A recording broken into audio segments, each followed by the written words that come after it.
Hello दोस्तों, आप सभी का स्वागत है एनिमे की इस दुनिया में। तो इस एपिसोड की स्टार्टिंग में बीस्ट किंग और उनके सभी एम्प्लॉय मीटिंग कर रहे थे, जहां पर सब लोग बहस कर रहे थे कि उन्हें हमला होने का इंतजार नहीं करना चाहिए बल्कि सामने से हमला करना चाहिए। और ये बहस काफी देर तक चलती है, जिसे किंग बैठे बैठे सुन रहा था। तभी उनकी बेटी रोआ को कुछ फील होता है और इसीलिए वो भागते हुए वहाँ से बाहर जाती है। इधर उनके पेड़ वाले महल के बाहर हम देखते हैं कि यूकी, लेविया, शीरो और मिनी को रॉयल कैपिटल में पहुंच चुके थे, लेकिन वो गार्ड साला उन्हें अंदर नहीं आने दे रहा था क्योंकि वो यूकी को नहीं जानते थे। तभी शीरो और मिनी को कहती है कि ये हमारे मास्टर है, इसीलिए प्लीज इन्हें अंदर जाने दीजिए। लेकिन वो गार्ड कहते हैं कि मास्टर हो के कोई भी हो, ये अंदर नहीं जा सकता। तभी एकदम से उस महल के ऊपर से रोआ कूदकर सेट्सू सेट्सू चिल्लाकर उन गार्ड के ऊपर कूद जाती है। बंदर यही है एक नंबर की। और उसके पास जाकर कहती है, ये खुशबू, ये प्रेजेंस, पर तुम दिखने में थोड़े अलग लग रहे हो, लेकिन कोई शक नहीं है कि तुम सेट्सू ही हो। तो यूकी भी उसे देखकर कहता है कि हाँ, और तुम भी बिल्कुल नहीं बदली रोआ। शीरो और मिनी को प्रिंसेस रोआ को ऐसे देखकर काफी शौक थे। इसके बाद रोआ यूकी को हक करती है और कहती है कि मैंने तुम्हें काफी मिस किया। और इतना कहकर वो उसके पीछे अपने बड़े बड़े नाखून निकाल लेती है और उस पर अटैक करने ही जा रही थी कि यूकी उसे पकड़कर नीचे पटक देता है और कहता है कि बेटा चाहे कितना भी बड़ा हो जाए, बाप से नहीं जीत सकता, समझ में आया क्या? तो रोआ कहती है कि तुम आज भी उतने ही स्ट्रॉन्ग हो।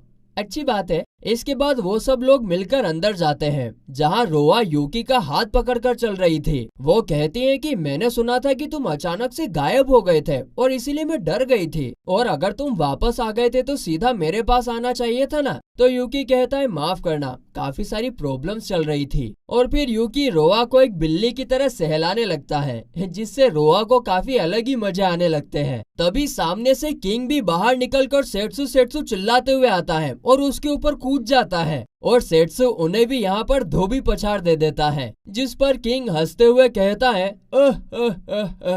तुम आज भी उतने ही स्ट्रॉन्ग हो। क्या ये बाप बेटी दोनों एक जैसे ही कह रहे? मुझे मेरे साथी से यही उम्मीद थी, लेकिन तुम काफी अलग दिख रहे हो सेट्सू। पर तुम्हारी खुशबू और तुम्हारे प्रेजेंस से पता चल रहा है कि तुम वही हो। आगे किंग कहता है कि चलो तुम्हारे आने की खुशी में सारी रात दारू पी के पार्टी करते हैं। ये लड़के भी ना बस दारू दारू दारू। जिस पर यूकी कहता है कि वो सब तो होता रहेगा, लेकिन मुझे अभी एक काफी जरूरी बात करनी है। तो किंग पूछता है कि क्या ये ह्यूमंस और डीमंस के बीच में होने वाले वॉर के बारे में है। जिस पर यूकी कहता है कि हाँ, टोमा जिंदा है और इसके पीछे उसी का हाथ है और वो सबको मारने की कोशिश कर रहा है। तो किंग कहते हैं कि मैं तुम्हारी मदद जरूर करूंगा। जिस पर यूकी कहता है कि नहीं, आप नहीं चल सकते, टोमा शायद यहाँ भी अटैक कर सकता है और इसीलिए आपका यहाँ रहना ज्यादा जरूरी है। तभी रोआ कहती है कि अगर ऐसी बात है तो मेरे पापा के बदले मैं जाऊंगी। तो किंग कहता है कि हाँ, वैसे भी मेरी जगह पर अगर कोई जा सकता है तो वो सिर्फ रोआ ही है। तभी वहाँ पर एक लड़का आकर किंग को रोक लेता है और कहता है कि ह्यूमंस और डीमंस दोनों हमारे दुश्मन है,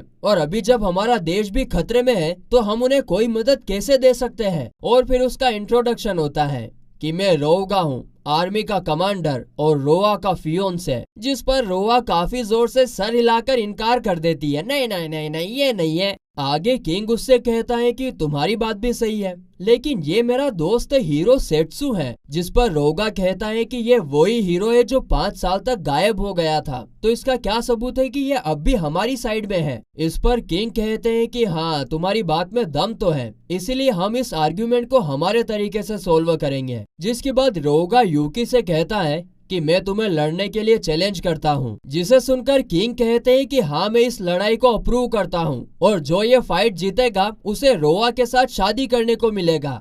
है? यूकी मन में कहता है कि इसमें रोआ की शादी की बात कहाँ से आ गई भाई। तभी सीन कट होता है और हम किंग और यूकी को बात करते हुए देखते हैं, जहाँ किंग कहता है कि माफ करना सेट्सू, मगर हम बीस्ट मैन को लड़ाई के अलावा किसी और तरीके से समझाना मुश्किल है। लेकिन अगर तुम ये लड़ाई जीत जाते हो तो एक तीर से 2 शिकार कर लोगे, तुम्हें मिलिट्री सपोर्ट और रोआ दोनों मिल जाएगी। हा हा हा हा हा। ये सुनकर शीरो काफी ज्यादा जेलस फील करती है क्योंकि वो रोआ के जगह पर होना चाहती थी। जिस पर पास ही में बैठी लेविया कहती है कि सब मोह माया है। 5 साल बीत गए लेकिन कुछ भी नहीं बदला। तो वहीं रात में रोआ रोगा के रूम में जाकर उससे कहती है कि सेट्सू काफी ज्यादा ताकतवर है, तुम उसे बिल्कुल भी नहीं हरा पाओगे। जिस पर रोगा कहता है कि मैं एक वॉरियर हूँ, मुझे ये बात पता है, लेकिन मैं अब इससे पीछे नहीं हट सकता और वैसे भी मेरे पास जीतने का चांसेस है। और फिर वो अपने हाथ पर बने एक निशान को दिखाकर कहता है कि ये मुझे एक मेज ने दिया था और इसकी मदद से मैं काफी ज्यादा स्ट्रॉन्ग बन सकता हूँ। किंग को शायद ये पसंद ना आए, लेकिन तुम्हें बचाने के लिए मुझे ये मंजूर है। और ये सुनने के बाद रोआ वहाँ से चली जाती है।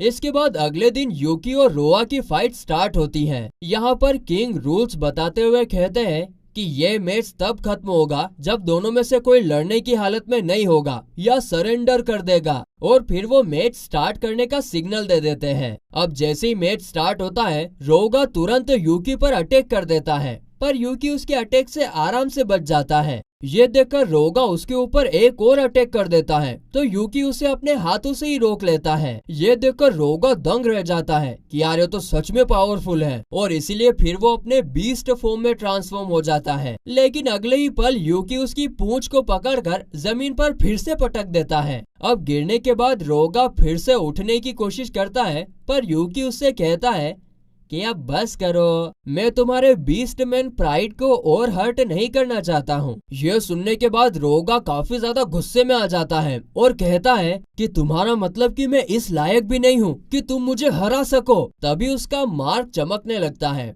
तो यूकी उससे कहता है कि क्या तुम्हें अपनी कमजोरी पर गुस्सा आ रहा है। और ये सुनते से ही रोगा को 5 साल पहले की बात याद आ जाती है, जब वो यूकी और रोआ को ट्रेनिंग करते हुए देख रहा था और रोआ सिर्फ यूकी को ही अपना मास्टर मानना चाहती थी और इसके कारण उसे काफी ज्यादा जेलसी और गुस्सा आ रहा था। आगे प्रेजेंट में वो गुस्से में कहता है कि मैं यहाँ पर हार नहीं सकता, और इतना कहते ही उसके अंदर से कर्स मैजिक का ऑरा निकलने लगता है और उससे वो काफी ज्यादा स्ट्रॉन्ग बन जाता है। और इतना स्ट्रॉन्ग बनने के बाद वो अचानक से यूकी पर अटैक कर देता है, जिससे यूकी दूर जाकर गिरता है। ये देखकर किंग सब लोगों को वहाँ से जाने के लिए कहता है कि अब बात बिगड़ चुकी है। यहाँ पर लेविया यूकी को उसकी स्वॉर्ड दे देती है। आगे जब फिर रोगा उस पर अटैक करने जा रहा था, तो यूकी उसका हाथ काट देता है, पर तभी वहाँ पर उसका नया हाथ आ जाता है। अब तो रोआ भी उस पर अटैक करने के लिए आगे बढ़ती है, पर रोगा उस पर भी अटैक कर देता है, लेकिन टाइम रहते यूकी उसे बचा लेता है। जिस पर रोआ कहती है कि मुझे ही उसे अपने हाथों से मारना होगा, बीस्ट मैन की प्राइड के नाते। जिस पर यूकी कहता है कि वो सिर्फ उस कर्स मैजिक से कंट्रोल हो रहा है और इसीलिए मैं उसे मारना नहीं चाहता। तो रोआ पूछती है कि तो फिर तुम्हारे पास कोई प्लान है। जिस पर यूकी कहता है कि हाँ प्लान तो है, लेकिन ये काफी खतरनाक हो सकता है क्योंकि उस दौरान मैं एकदम डिफेंसलेस रहूंगा।